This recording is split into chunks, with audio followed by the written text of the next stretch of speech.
तो जैसा कि हम लोगों ने लास्ट एपिसोड में देखा था कि जी यहाँ से पूरी तरह से गायब हो गई होती है। यांग मन में कहता है ये सब मेरी गलती है, अगर मैं थोड़ा और पावरफुल होता तो जी को यहाँ से डिसअपियर नहीं होना पड़ता। मैं कुछ ज्यादा ही जी पर निर्भर रहने लगा था, लेकिन अब से मैं खुद पर निर्भर रहूंगा। अब लीडर कहता है जबकि यहाँ पर सभी लोग हैं तो मैं एक अनाउंसमेंट करना चाहूंगा, सैन यून जल्दी से अंदर आओ। सैन यून अंदर आते हुए कहता है मेरा नाम सैन यून है और मैं फैक्शन सेक्ट के लीडर का पर्सनल डिसाइपल हूँ। मैं सभी माउंटेन एल्डर और सभी डिसाइपलों को ग्रीट करता हूँ। क्विंगलैंड की तरह ये भी लीडर का डायरेक्ट डिसाइपल है। अब क्विंगलैंड के पास आते हुए कहता है हम बहुत ही लंबे समय के बाद मिल रहे हैं, लेकिन इस बीच तुम्हारा कल्टीवेशन बहुत ही इम्प्रूव हो चुका है। क्विंगलैंड कहती है तारीफ करने के लिए शुक्रिया, लेकिन मैं अभी भी आपसे बहुत ही कमजोर हूँ। इन दोनों को इतने करीब आकर बात करते हुए देखकर यांग की जल के खाक हो जाती है और मन में कहने लगता है आखिर ये कुत्ता कमीना साला है कौन। लीडर कहता है हमें हमारे जासूसों से पता चला है कि क्लाउड सिटी में एक पर्पल लाइट दिखाई दी है। इसका मतलब है कि वहाँ पर कोई ट्रेजर अपीयर होने वाला है, इसीलिए वहाँ पर सभी बड़े बड़े सेक्टों के डिसाइपल जा रहे हैं और यहाँ तक कि डीमन रेस के भी डिसाइपल जा रहे हैं। नेचुरली हमारा सेक्ट उस ट्रेजर को डीमंस के हाथों लगने नहीं दे सकता, इसीलिए मैंने सैन यून को यहाँ पर बुलाया है ताकि वो हमारे सेक्ट से कुछ डिसाइपलों को लेकर जा सके और उस ट्रेजर को हासिल कर सके। सैन यून कहता है ठीक है लीडर, हम उस ट्रेजर को पाने की अपनी पूरी कोशिश करेंगे। लीडर कहता है ठीक है, वहाँ पर हमारे सेक्ट के 4 एलाइट मेंबर जाएंगे। पहली है शिव माउंटेन की यूनवी, दूसरा है क्विन हाउ तियानलिंग माउंटेन से और आखिरी है यांग जो कि आउटर डिपार्टमेंट से है। क्विन हाउ को तो 3 महीने जेल में रहने की सजा मिली थी, तो पता नहीं क्यों लीडर उसको भी इस मिशन पर भेज रहा है। शायद से ऐसा हो सकता है कि ये मिशन बहुत ही इम्पोर्टेंट हो, इसीलिए अभी के लिए क्वीन हाउ की सजा को माफ कर दिया गया हो, बाद में शायद से वो अपनी सजा भुगते। चौथे पर्सन के बारे में हमें लीडर ने बिल्कुल भी नहीं बताया, लेकिन मैं आप सभी लोगों को बता देता हूँ कि चौथा पर्सन और कोई नहीं सैन यून है। यांग को भी इस मिशन में जाने की बात को सुनकर सभी डिसाइपल यांग के बारे में बुरी बुरी बातें करने लगते हैं। क्या ये लड़का क्वालिफाइड भी है इस मिशन में जाने के लिए? दूसरा कहता है हाँ भाई तू बिल्कुल सही कह रहा है, यांग को छोड़कर तीनों डिसाइपल हमारे फैक्शन सेक्ट के टॉप डिसाइपल हैं, लेकिन पता नहीं लीडर ने इस चूतिए जैसे डिसाइपल को मिशन पर जाने की परमिशन कैसे दे दी। जू मिंग चिल्लाकर कहता है मुझे इस लड़के से परेशानी है, ये लड़का बिल्कुल भी इस मिशन पर जा नहीं सकता। सू मुंग कहती है जू मिंग पहली बात कि तू यहाँ का लीडर नहीं है और तेरे पे कोई हक नहीं है कि तू लीडर के ऑर्डर पर उंगली उठा सके, और दूसरी बात तो ये प्रॉब्लम हो या ना हो लेकिन यांग तो इस मिशन पर जाके ही रहेगा। जू मिंग कहता है लीडर ये लड़का डीमंस के द्वारा भेजा गया एक स्पाई भी हो सकता है, आपने तो देखा ही है इस लड़के ने क्वीन हाउ को कितना घायल किया है। अगर ये लड़का क्वीन हाउ की टीम में ही रहा तो शायद से ये मेरे डिसाइपल क्वीन हाउ को जान से ही खत्म कर डाले, इसीलिए मेरी बात मानिए और इस लड़के को इस मिशन पर जाने की परमिशन मत दीजिए। यांग चिल्लाकर कहता है जू मिंग कहीं तो पागल तो नहीं हो गया है, जब से मैं इस सेक्ट में आया हूँ तब से तू मुझे एक जासूस बनाने पर तुल गया है, मुझे तो लगता है कि तू ही डीमंस के द्वारा भेजा गया एक जासूस है। जू मिंग अटैक करते हुए कहता है साले तेरी हिम्मत कैसे हुई मुझे जासूस कहने की, अब ले मर। यांग मन में कहता है अरे बाप रे, मुझे उस बंदे को बिल्कुल भी गुस्सा नहीं दिलाना चाहिए था। अब लीडर बीच में आकर जू मिंग के अटैक को खत्म कर देता है और चिल्लाकर कहता है जू मिंग क्या तू पागल हो गया है, अभी अटैक करना बंद कर। जू मिंग कहता है लीडर आज इस लड़के को मरना ही होगा, नहीं तो हमारे सेक्ट की बहुत बड़ी बदनामी हो जाएगी। लीडर अपने ऑरा को रिलीज करते हुए कहता है क्या तू मरना चाहता है जो कि तू मेरे ऑर्डर को मान नहीं रहा। लीडर की पावर को रिलीज होता हुआ देखकर जू मिंग की फटके 64 हो जाती है और कहने लगता है ये तो ट्रांसफॉर्मेशन प्राइमोडियल क्यूआई है, मुझे लगा नहीं था कि लीडर ने ऑब्लिवियन रियल में ब्रेक थ्रू कर लिया होगा। लीडर अपने ऑरा को डिसअपियर करते हुए कहता है जू मिंग आगे से ऐसी गलती ना हो, अगर आगे से ऐसी गलती हुई तो अगली बार तू बिल्कुल नहीं बचेगा, हम सभी साथी की तरह हैं इसलिए अपने मिले शिकवे भुला दे। जू मिंग कहता है लड़के तुझको तो मैं बाद में देख लूंगा, आज तो लीडर ने बचा लिया लेकिन अगली बार कौन बचाएगा, और फिर यहाँ से चला जाता है। अब लीडर कहता है सभी लोग तैयार हो जाओ, हम 1 सप्ताह के बाद क्लाउड सिटी के लिए रवाना होंगे। अब हमारा सीन शिफ्ट होकर डीमन बीस्ट फॉरेस्ट को दिखाया जाता है जहाँ पर यांग आकर अपना कल्टीवेशन कर कर रहा होता है और मन में कह रहा होता है, इस दुनिया में सभी कल्टीवेटरों को प्रकृति के रूल्स के अनुसार ही चलना चाहिए। जैसे कि पानी नीचे की ओर बहता है, वैसे ही प्रिमेबल एथानेसिया सूत्रा एक कल्टीवेशन मेथड है जो कि प्रकृति के नियमों के अगेंस्ट है। मैं प्रिमेबल एथानेसिया सूत्रा की वजह से आसपास की हर चीज को महसूस कर पा रहा हूँ। अब अपनी आंखें खोलते हुए कहता है, ये प्रिमेबल एथानेसिया सूत्रा मुझे इस दुनिया को और भी अच्छी तरह से महसूस करने में मदद कर रहा है और यहाँ तक कि अब तो मैं अपने सेंसेस का यूज किए बिना भी आसपास की जगह का पता लगा सकता हूँ। अब यांग को महसूस होता है कि जंगल में कोई तो लड़ रहा है। अब हमें जंगल के अंदर का सीन दिखाया जाता है जहाँ पर सच में दो भालू एक दूसरे से लड़ रहे होते हैं। यांग कहता है, अच्छा तो ये दो डिमोनिक भालू हैं जो कि एक दूसरे से लड़ रहे हैं। ऐसा लगता है इन्हें कोई कीमती खजाना मिला है, इसी वजह से ये दोनों एक दूसरे से लड़े जा रहे हैं। मुझे जाकर चेक करना चाहिए और फिर जाकर एक पत्थर के पीछे छिपकर इनको देखने लगता है। ये दोनों भालू नॉर्मली एक दूसरे से लड़े जा रहे होते हैं, जिसे देखकर यांग बोर होते हुए मन में कहता है, क्या ये दोनों भालू पागल हो गए हैं जो कि बच्चों की तरह लड़े जा रहे हैं? इनको तो खूंखार तरीके से लड़ना चाहिए। लेकिन कोई बात नहीं, चलो मैं इन लोगों की मदद कर देता हूँ। और फिर एक पत्थर उठाकर एक भालू में दे मारता है, जिसकी वजह से ये भालू बहुत ही गुस्सा हो जाता है और बड़े ही गुस्से में दूसरे भालू पर अटैक कर देता है, जिसकी वजह से वो वाला भालू बहुत ही घायल हो जाता है। ये भालू जिस जगह गिरा होता है उसी जगह वो ट्रेजर होता है, जिसके लिए ये दोनों बहुत देर से लड़ाई कर रहे होते हैं। अब ये वाला भालू उस ट्रेजर को लेने लगता है, जिसे देखकर वो पहले वाला भालू बहुत ही गुस्सा हो जाता है और दोबारा आकर अटैक कर देता है, जिसकी वजह से ये अब और भी ज्यादा घायल हो जाता है। यांग मन में कहता है, ये दोनों भालू इस फ्रूट के लिए लड़ रहे हैं, आखिर इस फ्रूट में ऐसा क्या है, चलो मैं चेक करता हूँ। और फिर अपने डिवाइन सेंस से चेक करता है तो बहुत ही खुश हो जाता है और कहता है, ये तो ब्लड रेड फ्रूट है। ये ऊपर से ऑर्डिनरी दिखता है लेकिन इसके अंदर एंडलेस एनर्जी भरी पड़ी है। अगर जी अभी यहाँ पर होती तो वो इसके बारे में मुझे और भी ज्यादा बता देती, लेकिन कोई बात नहीं, चलो अब इस फ्रूट को लेते हैं। और फिर बड़ी ही तेजी से जाकर उस फ्रूट को ले लेता है, जिसे देखकर ये दोनों भालू बहुत ही गुस्सा हो जाते हैं और फिर जल्दी से जाकर यांग पर अटैक कर देते हैं, जिसे यांग सही समय पर देखकर उसे डॉज कर लेता है। उन भालुओं का अटैक इतना पावरफुल होता है जिसकी वजह से जमीन का भी ये हाल हो गया होता है। यांग मन में कहता है, उन ब्लड वुल्व की तुलना में इन दोनों भालुओं से निपटना और भी मुश्किल होगा। अब वो भालू जोर से रोर करता है और फिर यांग के सामने आ जाता है, जिसे देखकर यांग अपने पंच में एनर्जी को रिलीज करते हुए कहता है, तुझको क्या लगता है तू मेरे सामने आ जाएगा तो क्या मैं डर जाऊंगा? ये ले मेरा 2.5 किलो का हाथ। और फिर उस भालू पर अटैक कर देता है, लेकिन उस भालू को इस अटैक से कोई भी फर्क नहीं पड़ता। अब वो जोर से रोर करता है, जिसकी वजह से यांग डर के मारे नीचे गिर जाता है और मन में कहने लगता है,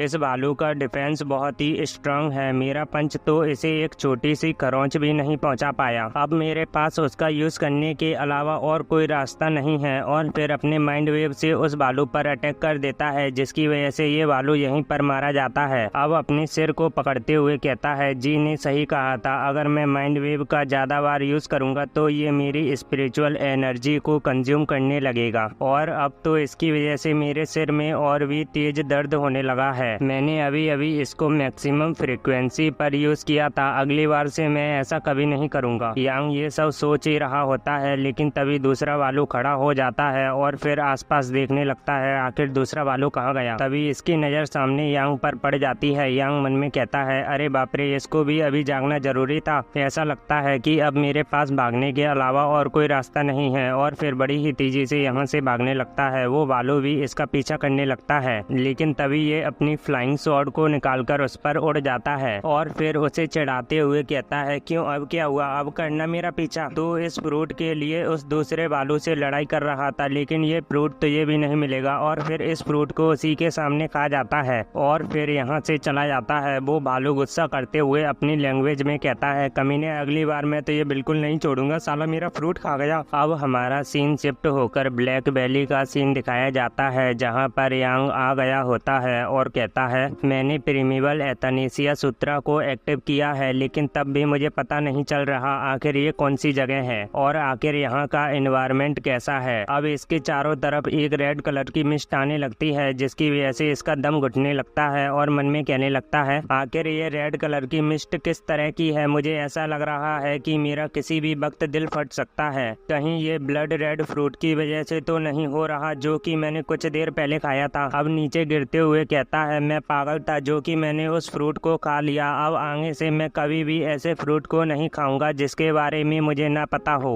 भाई लोगों, मैंने आप लोगों से पिछली वीडियो में कहा था कि मेरा वॉच टाइम हार करवा दो। अगर आप लोगों ने मेरा वॉच टाइम हार कंप्लीट नहीं करवाया तो मैं आगे से इसकी एक भी वीडियो नहीं लाऊंगा। लेकिन जब मैंने अपना यूट्यूब स्टूडियो खोला तो मैंने उसमें देखा कि मेरे सिर्फ 500 वॉच टाइम हार और रह गए हैं। इसीलिए मैंने सोचा कि ये 500 वॉच टाइम हार तो बहुत ही जल्दी हो जाएंगे। इसीलिए अब आगे से इसी के एपिसोड आएंगे जब तक ये वाली सीरीज पूरी तरह से खत्म ना हो जाए। तो इसी के साथ यहीं पर हमारा एपिसोड खत्म होता है। मिलते हैं अगली वीडियो में। जब तक के लिए आप सभी लोगों को मेरी तरफ से बाय बाय।